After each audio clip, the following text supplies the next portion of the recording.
BNP chairperson Begum Khaleda জিয়ার শারীরিক অবস্থা সংকটাপন্ন এখনও এখন বলা ওইভাবে ওই অর্থে ঠিক হবে না, কারণ উনি আজকে থেকে স্বাভাবিক লিকুইড যে খাবারটা সেটি গ্রহণ করছেন এবং তার যে চিকিৎসকরা আছে তাদের যেই নির্দেশনা সেই নির্দেশনাগুলো সে সুন্দর করে রেসপন্স করছেন।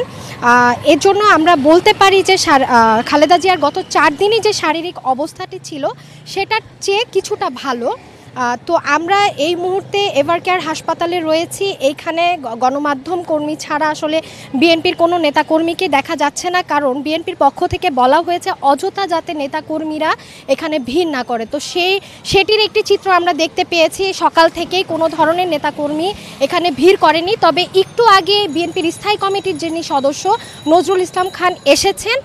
আর বিএনপির পক্ষ থেকে আমরা জানতে পেরেছি যে বেগম খালেদা জিয়ার যে শারীরিক অবস্থা সেটি সম্পর্কে 2:30 বাজে তিনি সংবাদ সম্মেলন করবেন নয়াপল্টন থেকে।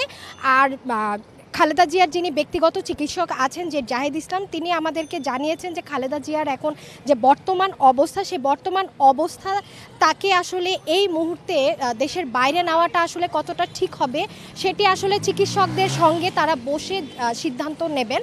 তো এই মুহূর্তে খালেদা জিয়ার অবস্থা আর সবশেষ তথ্য আমার কাছে এটিই ছিল।